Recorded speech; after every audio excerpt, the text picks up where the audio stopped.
नमस्कार, आदाब, सत श्री अकाल। ये है आपकी अपनी कहानियों का चैनल जिसका नाम है कहानियाँ दिल से। ऐसी कहानियाँ जो निकलती है सीधे दिल से और पहुँचती है सीधे दिलों तक। मैं हूँ आपकी दोस्त गार्गी विद्यांत, कहानियाँ लिखती और सुनाती हूँ। आज आपको सुनाने जा रही हूँ अपनी ही लिखी एक कहानी जिसका शीर्षक है अनकही। बात साल 2005 की है। नया कॉलेज और नई नई आजादी के सतरंगी चमकीले पंखों की उड़ान बस शुरू ही हुई थी। ट्रेन, बस, ऑटो, पढ़ाई, यारी, दोस्ती सब मिलाकर सुबह से शाम तक का सफर मानो पलक झपकते बीतने लगा। कॉलेज में टिफिन ले जाना जाने क्यों अचानक से आउटडेटेड हो गया। मेरे टिफिन न ले जाने की जिद के आगे माँ ने भी हार मान ही ली और तय ये हुआ कि मैं स्टेशन से बेकरी वाले केक खरीद कर खा लिया करूंगी और बाकी की भूख के लिए कॉलेज कैंटीन जिंदाबाद। अचानक एक दिन कुछ नया हुआ। उस दिन स्टेशन में भीड़ ज्यादा थी।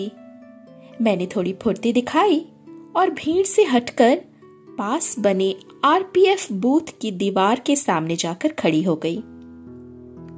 अचानक मेरी नजर वहीं पर मैली कुचली चादर में पालथी मारे बैठे एक बिन दांतों के चिपटे से चेहरे वाले बाबा जी पर जाकर अटक गई।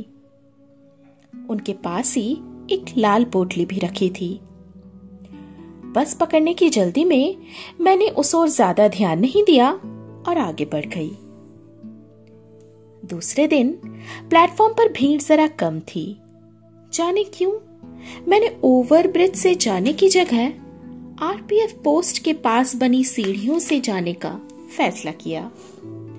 बाबा जी यथास्थिति अपनी मैली कुचली और फटी पुरानी कुर्ते पहने वहीं पर दंतुरित मुस्कान लिए बैठे दिख गए। मैंने अपने बैग से कुछ चिल्लर पैसे उनकी चादर में रख दिए और आगे बढ़ गई। दूसरे दिन मैंने चिल्लर की जगह अपनी फेवरेट केक का पैकेट बाबा जी की चादर पर रख दिया। केक देखकर वो अचानक खिलखिलाकर हंस पड़े। कितनी पाक, पवित्र, निश्चल मुस्कान थी बाबा जी की। ठीक नागार्जुन की कविता दंतुरित मुस्कान के नन्हे बालक जैसे लग रहे थे। तभी पीछे से आवाज आई, बेटा, बाबा जी बोल और सुन नहीं सकते। कोई पैसे देता है तो लाल पोटली में रख लेते हैं, पर कोई खाने का सामान देता है तो ऐसे ही खिलखिलाकर हंस देते हैं। आरपीएफ बूथ के पास खड़े उस जवान ने कहा। और इस तरह बाबा जी के साथ रोज बेकरी वाले केक शेयर करने का सिलसिला पूरे 8 महीनों तक चला। थोड़ी देर की वो मुलाकातें मेरी आदत सी बन गई और कुछ आदतें बदलनी भी नहीं चाहिए।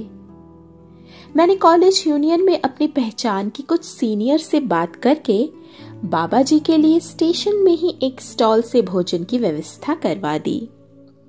मुझे और बाबा जी दोनों को ही रोज सुबह एक दूसरे का इंतजार रहने लगा।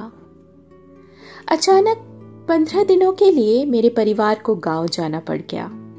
मसला गंभीर था तो सुलझने में भी थोड़ा वक्त लग गया। इंसानी मन भी कभी कभी बंजारा बन जाता है ना। जहां ठहरा वहीं रम गया। कॉलेज, बस, ट्यूशन, ट्रेन, बाबा जी सब मानो इन 15 दिनों में किसी अदृश्य पर्दे के पीछे ढक से गए। खैर, गांव से वापस लौटकर फिर से वही ट्रेन की पटरी, बस स्टॉप की भीड़, आरपीएफ बूथ सब मानो एकाएक उस अदृश्य पर्दे के पीछे से निकलकर सामने आ गए।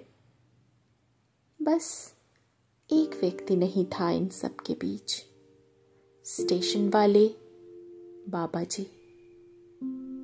पहले ही दिन प्लेटफॉर्म पर घबराहट, हड़बड़ाहट और पसीने से तरबतर में आरपीएफ बूथ में दाखिल हुई। सर, वो लाल पोटली वाले बाबा जी कहाँ गए?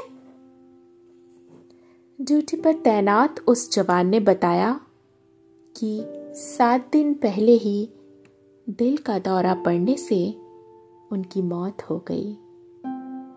मेरे पैरों में कपकपी सी दौड़ गई। दिल की धड़कनें इतनी तेजी से चलने लगी कि सामने खड़े इंसान तक को स्पष्ट सुनाई दे जाए। मेरा पूरा चेहरा आंसुओं से तरबतर हो चुका था। बाकी बस इतना ही सुन सकी कि बाबा जी के दाह संस्कार के बाद जब म्यूनिसिपैलिटी वालों ने उनकी लाल पोटली खोली तो उसमें से ढेरों चिल्लर पैसे, कुछ फटे पुराने फ्रॉक, एक छोटी बच्ची की पुरानी तस्वीर और केक के ढेरों रैपर्स मिले थे। मेरे कदमों ने लड़खड़ाते हुए प्लेटफॉर्म से बाहर निकलना शुरू किया और मेरे हाथ से केक का पैकेट छूटकर जमीन पर गिर पड़ा। खून के रिश्तों ने आईने में मुझे बस मेरी कमियां ही दिखाई है। खून के रिश्तों ने आईने में मुझे बस मेरी कमियां ही दिखाई है। वो तो कुछ अजनबी से रिश्ते थे जिन्हें मुझ में मोहब्बत भी नजर आई है। बस ये कहानी इतनी ही। अभी आप सुन रहे थे मेरी यानी आपकी दोस्त गार्गी विद्यांत की आवाज में मेरी ही लिखी कहानी अनकही। कहानी आपको कैसी लगी कमेंट बॉक्स में जरूर बताएं। ऐसी और भी कहानियां सुनने के लिए चैनल को सब्सक्राइब करना बिल्कुल न भूलें। ये है आपकी अपनी कहानियों का चैनल, कहानियां दिल से। तब तक के लिए धन्यवाद।